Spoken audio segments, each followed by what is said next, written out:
Hola amigos, soy Miguel Abraham Polo Polo de Cartagena de Indias y de Toluá y me encuentro con el popular Fernando Araujo. Lo conocen como el senador antipetro. Hola Fernando, ¿cómo estás? Bien, Miguel, muchas gracias. Bueno, senador Fernando, coméntanos algo de ti. ¿Quién es Fernando Araujo? En 5 segundos. Bueno, primero quiero saludar a todos los Facebook videntes y a los que están pegados a las redes sociales. Excelente. Senador, lo hemos visto hablando de populismo. Yo quiero que usted me diga para usted cuál es el candidato al Congreso más populista y cuál es el candidato a la presidencia de la República más populista que hay aquí en Colombia. Hombre, al Congreso pensaría yo, sin conocerlos a fondo, que deben ser los candidatos de la lista de Petro. De lo decente. Sí, creo que le llaman así, que es una coalición de partidos donde está también Clara López. Sin embargo, sin dudar dudas, el candidato de populismo a la presidencia es Gustavo Petro. Y no es sino ver y comparar la propuesta de Gustavo Petro y la agenda que implementó tanto Chávez como Maduro en Venezuela. Primero, perseguir la propiedad privada. Segundo, convocar una Asamblea Nacional Constituyente para empezar a reducir, a erosionar, a castigar la democracia. Hacer las leyes a su antojo. Incluso en Venezuela también han perseguido las libertades. Y tercero, una persecución a los medios de comunicación. Me impresionó mucho un video donde hay un joven que le pregunta a Gustavo Petro, le hace 4 preguntas muy bien estructuradas, por lo menos muy bien pensadas. Son preguntas importantes a un candidato que está aspirando a la presidencia. Le pregunta si no se arrepiente de ser guerrillero del M-19, le pregunta si le considera a la FARC terrorista, le pregunta si recibiría el apoyo de la FARC y le pregunta si le parece que en Venezuela hay o no una dictadura. Y el señor Petro, en lugar de responder, evade la pregunta, insultando un medio de comunicación, insultando la inteligencia del joven, le dice que esa es una pregunta de la capacidad intelectual de RCN. Tremendo. Y además, incitando el odio de clase, diciendo que toda la agenda de RCN y toda la línea editorial de RCN está estimulada por el propietario, dejando ver que lo que va a hacer es una persecución de los medios. Si así actúa hoy, ¿cómo va a ser cuando sea presidente? Igual que Chávez, igual que Maduro.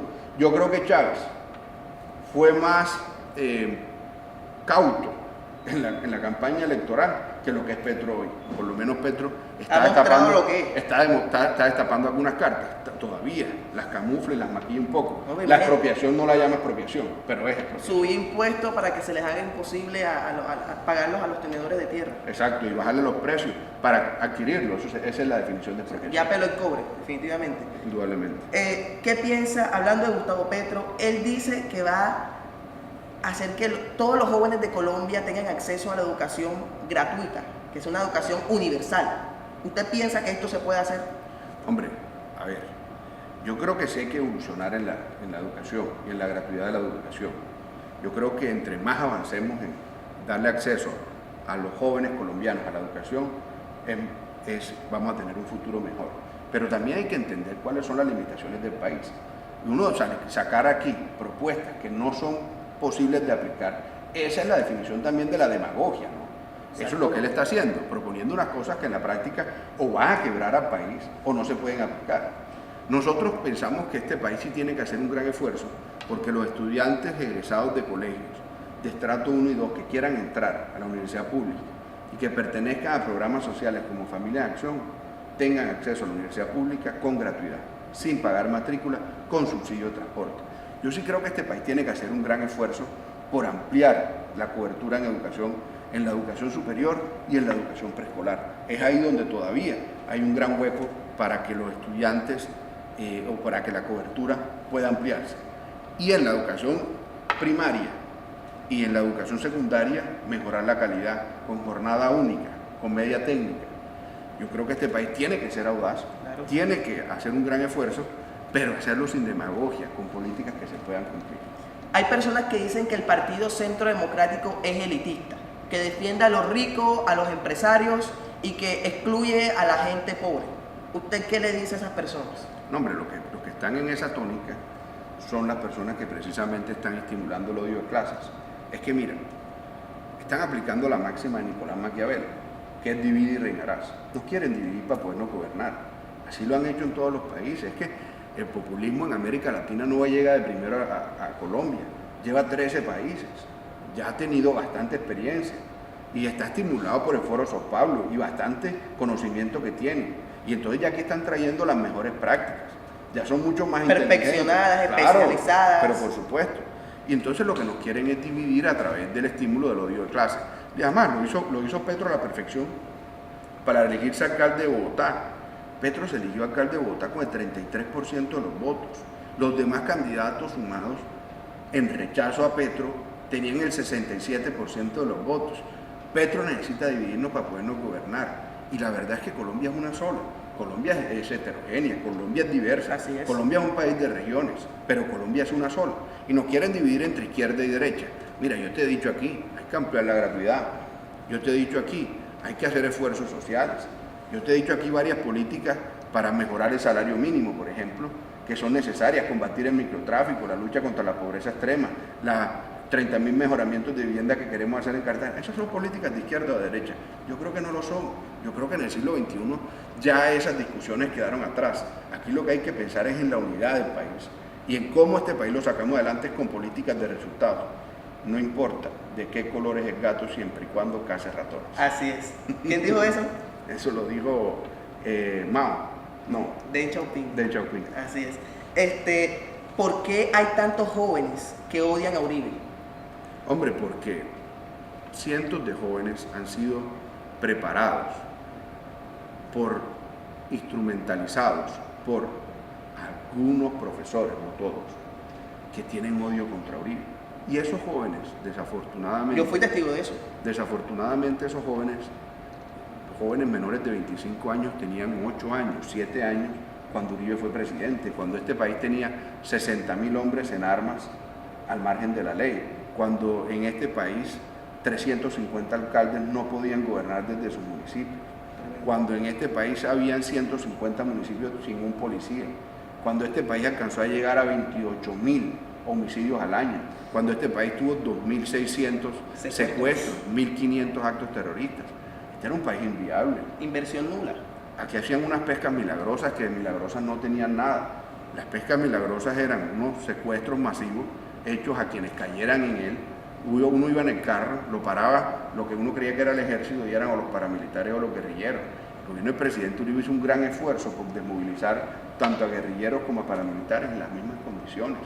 Uribe desmovilizó 18.000 guerrilleros y solamente 500 pagaron con cárcel. Y entonces Uribe es el hombre del odio, el hombre del estímulo del odio, y eso es una mentira. Uribe fue muy generoso con los guerrilleros. Claro, aquellos que cometieron delitos de lesa humanidad tuvieron cárcel con generosidad. Claro. Apenas pagaron entre 5 a 6 años. Que Timochenko pague 6 años no les parece generoso. Una persona que tiene 400 años de condena. Tremendo. Entonces, aquí han tratado de estimular un odio contra Uribe para poder ir dividiendo a la población y por ese camino implementar en Colombia el populismo del siglo XXI. Senador, estamos hablando de Uribe. A Uribe o se ama o se odia, pero no hay un término medio. ¿Qué tiene usted que le pueda gustar a los contradictores de Uribe? No, el presidente Uribe es el patriota más grande. El presidente Uribe es un hombre que ha entregado toda su vida por los colombianos. El presidente Uribe ha puesto su vida en riesgo miles de veces por los colombianos. El presidente Uribe está vivo de vaina, está vivo de milagro. 14 atentados terroristas. No lo pudieron asesinar, lo intentaron derrotar políticamente y nunca lo pueden derrotar políticamente porque nadie conoce el país como él, nadie ama el país como él y nadie trabaja la política como él. Pero además de eso, entonces ahora lo quieren acabar jurídicamente y tienen una persecución a punta de infamia, y lo que ha generado esa persecución es más solidaridad a favor del presidente Uribe, porque los que los conocemos, que somos casi todos los colombianos, sabemos que el presidente Uribe es una persona que no se ha robado un peso del Estado, que ha trabajado honorablemente, que ha hecho su patrimonio a punta de trabajo, de sacrificio y de esfuerzo, que es un hombre que no es un explotador, que es un hombre que tiene una empresa agropecuaria que lo honra y que además es una empresa agropecuaria muy productiva, muy bien diseñada y muy bien organizada, pero además los que los conocemos sabemos que no es capaz de robarse un peso del Estado.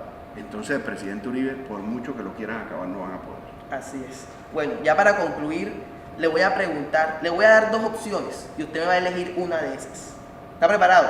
Claro que bueno, sí. empecemos con la primera. ¿Proteccionismo o libre mercado? No, yo creo que hoy hay que mirar Pero cortico. una combinación de ambas. Yo creo que este país y el mundo de hoy no se puede mirar las cosas solamente en un extremo o en el otro. Yo creo que en algunos casos hay que hacer alguna protección y en otros casos hay que dar libertad. Pero en términos generales a mí me gusta más la libertad de mercado que el proteccionismo.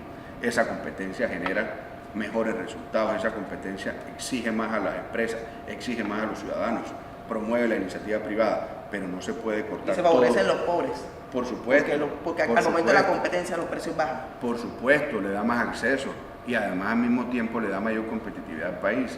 En el largo plazo, al comienzo puede que genere sacrificios, pero en el largo plazo lo que genera es mayores beneficios a todo el país. Sin embargo, yo creo que hay unos casos donde hay que mirar el tema con mayor detenimiento y no se puede simplemente entrar en una libertad ultranza. Ok. Segunda pregunta, ¿Ordóñez o Marta Lucía? Hombre, después de Iván Duque, Ajá. a mí me gusta Marta Lucía. ¿Le gusta Marta Lucía? Sí, sinceramente. Marta Lucía es una mujer que ha hecho un gran trabajo por el país. Fue ministro de Defensa del presidente Uribe. Y estoy convencido de que la fórmula, Iván Duque a la presidencia, Marta Lucía a la vicepresidencia, es una fórmula para Excelente. ganar